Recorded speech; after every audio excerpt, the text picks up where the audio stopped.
Ma'arif madaniyat uçur xazinasiga xush kelibsiz. Internet torida yuqori saviyalik o'qituvchilarimiz bilan chet el tili o'rganish orzusidagilarni tarbiyalab kelmoqdamiz. Dunyoning har qaysi joylaridan maslahatga muhtoj Turkiya, Qibris, Saudiya, Yevropa universitetlarida haqsiz yoki o'qish yordam puli bilan arzon o'qish orzusidagilarning kasb va universitet tanlash, to'g'ri tizimli universitet o'qiy olishiga kafolatlik qilamiz.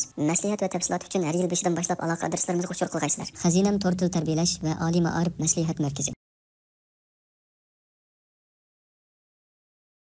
Hi everyone, welcome to New Concept English video classroom.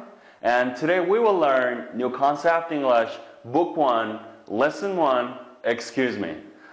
Sağdaşlar yaxshimizlar? Bugün bu şu yangi o'quv ingliz tili darsxonasiga kelganlarni qarshi olamiz. Ana bugun bu şu yangi o'quv ingliz tili birinchi qism, birinchi dars Excuse Me degan darsni o'rganamiz.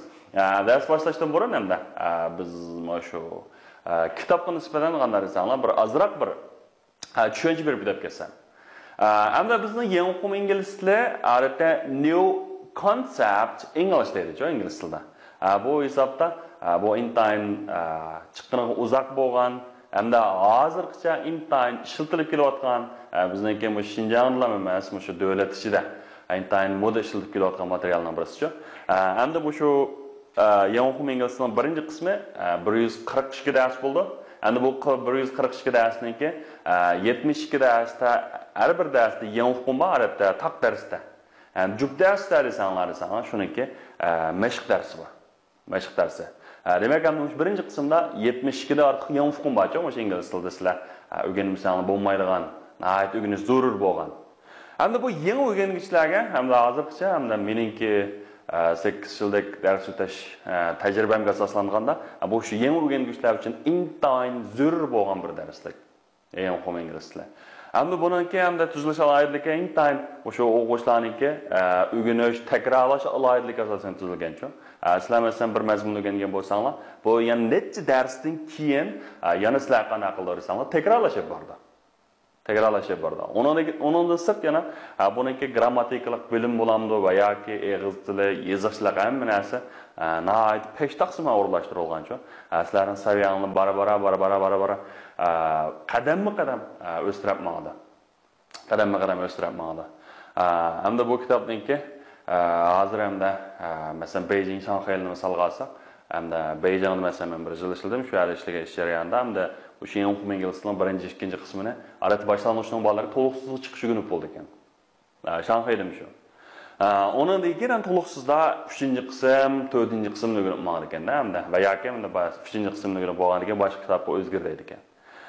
Ondan sirt masalan sizlar IELTS bilamsizlar yoki TOEFL bilamsizlar, buningki 3-qismi yoki 4-qismi tugatib boshqaga tayyorlab qilsanglar, bular sizlarniki bo'ladi, masalan yoziqchilik bo'lamdi va yoki so'zlik bo'lamdi. Har qaysi yerda sizlarning saviyanglar Onunla asasen yaxshi bo'ladi. Onadagi boshqa so'zlik kitob o'rganib, ular qilsanglar, onadagi sizlarga o'nim bo'ldi. Jiq savodashdan bir xato ishini ma'risanglar, so'zlik kitobdan birini yodlab, imtihon o'chirib ketish. Voy, ancha aqllanib usul emas. So'zlik kitob faqat sizlarniki shu so'zlikni o'rganmaganini tekshiradigan narsa. Okay. Aniqda buningki bu kitob haqdan nihoyat muhim. Hamda sizlar bu kitobni tanlaganinglar hisobda bu shu nihoyat bir to'g'ri tanlash. Ingliz tilida bir gap bor. Good beginning is half done deydigancha. Demakchi yaxshi boshlanish bo'lsa yarim g'alaba. Yoki shu yarim shu ishni to'g'ri barobar degan gap-ku hamda. Demak ham bu kitobni boshlab oldingiz. Demak bu tanlaganingiz intayin to'g'ri. Kitob intayin yaxshi. Bu kitobni bundan izchil o'rganib ketsanglar. Okay. Aniqda bo'ldi. Hamsa biz darsimizni boshlab ketaylik. Bu darsligimiz bizningki bizning turbat g'oya CN onundan sirt bizningki mushki app bor Android bilan iOSningki. Mushki appda onundakidan bizningki tanishun darsxonlarida bor. Sizlar xohlagan birisida qanday desanglar, shu orqali bu darslarni o'rgana olasizlar. Okay. Aniqda bugun birinchi dars excuse me kelaylik. Okay guys, amsa shu New Concept English Lesson 1 excuse me. Amsa bu darsni boshlab ketsak, aniqda boshda bir mush darsligimizdagi xom so'zlarni o'rganib chiqaylik. Okay, endi men new deganimiz nima? Desanglar, yangi degan gap words so'zlar. New words, yangi so'zlar yoki xom so'zlar desanglar bo'ldi. Okay, endi birinchi so'z qaraylik. Birinchi so'z nima desanglar? Excuse me. Sorry, excuse deymiz mana. Excuse. Okay, endi buni o'qiganda bir alohida diqqat qilamiz. Bular bo'lma tovushlar. Okay. Endi bu yerga men tovushlarni o'qiganda, birinchi tovushni deb o'qiymiz arkadaşlar. Endi tovush deganimiz, o'shalikqa tirnoq ichida yoki menda yanto siziqcharisi bo'lsa, mana tovush deb o'qiymiz, mi? Aldan soatlarimiz o'rgandik. Gojim yo'qmi? Endi birinchi tovush nima? Shunaqa? İkinci ek. Ama beşini okulanda dikkat qilinglar. Ek. Okay, endi uchinchi tovushi. Alright. Dördüncüsü. Beşincisi ye. Endi mana sizuq tovushi qo'yim, ha. Oltinchisi nima? Sanlar. U. Okay, endi azroq so'zlaymiz. U. Alright. Z oxiri. Okay, endi buni excuse. Alright. Endi bu yerda degan tovushning ustida bir tal belgi turdi. Agar endi bu nima belgisi? Masalan, urg'u belgisi. Urg'u degan shu tovushni qanday o'qiymiz? Kuchliroq o'qiymiz yoki kuchliroq talaffuz qilamiz degan gap, ha? Agar buni o'qiganda excuse. All right. Excuse. Good. Excuse. All right. Excuse. Demak, endi buni o'qiganda excuse. Xo'sh, endi excuse deganimiz nima degan gap? Masalan, shu apple qiling, kechiring, ayibga buyuraman degan hamda takalluf so'zi, takalluf so'zi. Odatda buni qanday vaqt ishlatamiz desanlar, sizlar bir notanish kishini, tonimaydigan odamni sizlarni avr qilmoqchi bo'lganda, demak ulardan bir yo'l so'rmoqchi bo'lganda, yoki ulardan savol so'rmoqchi bo'lganda va yoki ularning diqqatini tortmoqchi bo'lganda, nima deb ishlatamiz desanlar, excuse. Odatda buning keyiniga mini degan qo'shilib keldi. Excuse me. Excuse me. Odatda bu ikki birlik keldi. Sizni avr qilgan bo'ldim. Kechiring, ayibga buyuraman deb ishlatamiz. Excuse me. Anladingmi?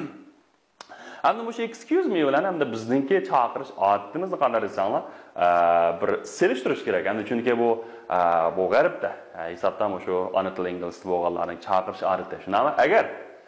Agar masalan bizda qanday chaqiramiz, masalan buni, masalan bir tonimaydigan odam, taniydigan odam bo'lgan bo'lsak, ismini voy Yasinjon, Olimjon, Qosimjon deymiz, shunami?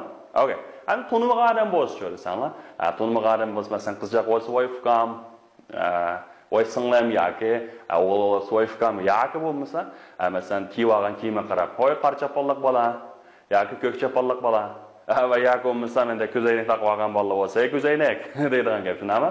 Shuni o'xshagan shu bir chaqirish. Agar to'g'rigan bo'lsangiz ismini bosib chaqirtinglar.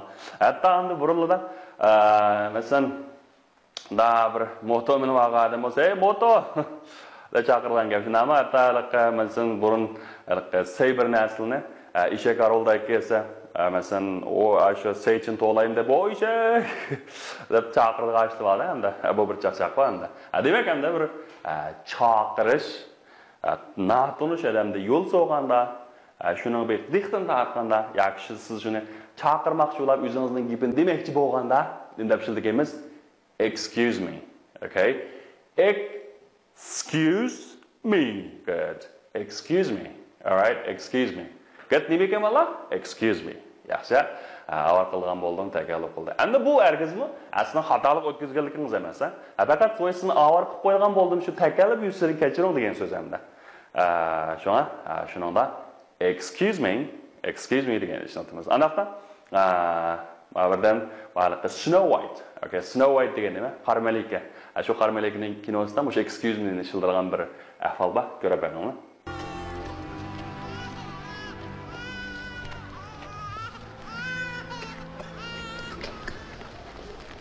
Excuse me. Do you have anything to eat? What happened here? I visited once with my father. It was a wonderful place. People always seemed to be singing and dancing. That must have been many years ago. Okay, endi bu yerga excuse me degan nima? Shu to'lmagan ekan, endi qanday qildi? Shu chaqirish demasa. Okay, endi nergamiz? Excuse me. Good. Endi keyingi so'z nima desanglar? Me. All right. Me. Okay. Endi buni talaffuz qilganda nima? Birinchi tovush. Okay. Endi ikkinchi tovush-chi. Ikkinchi tovush kelsak nima desanglar? I. Okay. I endi so'zlash, ha. Buni talaffuz qilganda Ağzınla qanday desanglar, kilganda qanday aldı, qiyshinglar ustigunda ko'tarildi. Qacha etib yaqinlar. Okay. Me. Good. Me. All right. Anda yana birisi qisqa tavsiya olmasan, ekki Okay, bu talaffuz qilganda og'zimiz uncha kulgandan ketmaydi. Yoki kashimiz bunda qachotganda kuchli ko'tarib ketmaydi, faqat nima desam, masalan, big. All right, shunami? Ship degandek. Shunami? Okay, endi nima uchun? Me. Good. Me. All right. Endi bu abayqidek shu excuse bilan birlashib excuse me. Okay, excuse me. Endi bu nima desangiz, ayib ko'payirman. Shu avval qilgan bo'ldim degan shu takalluf so'zi. Excuse me. Endi bu yerga me savolashda bu kishilik olmashningki qanday desanglar, tushun kelishakda. Yoki bu yerning bo'ldi desanglar, to'ldiruvchi bo'lib keladi, to'ldiruvchi bo'lib keladi. Endi bu shu grammatikaninki bir intayin oddiy bir xuma, har qanday jumlada hamda intayin bir 3 narsa bor, o'sha oddiy jumlada. Masalan, ega xabar to'ldiruvchi. Mushuni bir aniq bir oydinlash bo'ladi, bu yerga to'ldiruvchi. Endi meni bu to'ldiruvchini tushunmasanglar, faqat tushunmaysiz-ku bu yerda. Okay. Endi qaranglar, to'ldiruvchini tushundirish uchun endi men bir jumla bor. O bo'lsin nima desanglar, I love you. Okay, I love you. Endi qaranglar, I love you degan endi biz ingliz tilida o'rganmagan chog'da I love you deb o'rgangan. Shunaqmi? I love you, shunaqmi? Okay, endi o'lchamda qoldi. I love qaranglar, you. Okay, endi bu men sizni yaxshi ko'raman, men sizni suyman degan gap. Endi bu ishninki ega xabar to'ldiruvchi degan narsa. Endi ega desa bola, oy degan egisi deysiz. To'g'ri, oson, ha? Demak, oy egisi xabarchi. Okay, you ma yaq love. Okay. Endi shu eshib qolgani yo'q qoldi-ku endi shu to'ldiruvchi. Eshib qolgan bichari to'ldiruvchi bo'ldimi? Okay. Endi buni bir aniqlamsin deydilar. Xo'sh, ega degan nima? Bir narsa egisi deymiz-ku, ega. Odatda jo'yu deymiz, qanday shunami? Ega degan shu ish harakatni qanday qiladigan narsa, paydo qiladigan. Okay. Ish harakatni paydo qiladigan narsa shu ega deymiz, shu oy. Voy, kim yaxshi ko'rdi shu oy, shunami? Love. Okay, men yerga xabar. Shunami? Xabar degan nima? Shu ish harakatning narsasini hamma ahvollarda xabarda qilib turadigan, shu ish harakatni bir ifodalab turadigan, tasvirlab turadigan bo'lsa, nima desam, love. Okay, odatda pilla mangu va mangu mishadi. Nima bo'lib keldi desanglar, xabar olib keladi. Demak, pil harakat shunami? Harakatli xabar olib keladi, love. Okay, endi shu igininki obyekti. Obyekt deganni bilsangmi, bolalar? Ashundan tuyishansa. Obyekti, nishoni, demakchi yaxshi ko'rgan obyekti nima bo'ldi desanglar, shu to'ldiruvchi bo'ldi. Demakchi yaxshi ko'rgitsi, yaxshi ko'rilgitsi nima desanglar, to'ldiruvchi bo'ldi. Demak, endi to'ldiruvchi nima bo'ldi? You, shunami? You. I love you. Ega xabar to'ldiruvchi. Endi qo'yib ketganda, egining obyekti, egining obyekti, eginingki azali shuning loyiqi nima bo'ldi? To'ldiruvchi bo'ldi. Okay, is it clear? Demak, endi men yerga excuse me degandagi majumla buyruq jumla, vallahi yoki masalan mana o'tinish jumlasida you odatda yoshirin keladi. Masalan, you excuse me. You degan egisi excuse degan fe'l bo'lgan ekan. Xavri me to'ldiruvchi. Okay, me to'ldiruvchi. Shunami? Odatda majumlada you yoshirin keladi. Siz meni kechiring demaymiz-ku herkes. Okay, shuna you yoshirin keldi. O'sha to'ldiruvchi bo'lgan mush. Okay, mush. Tushundingmi? All right.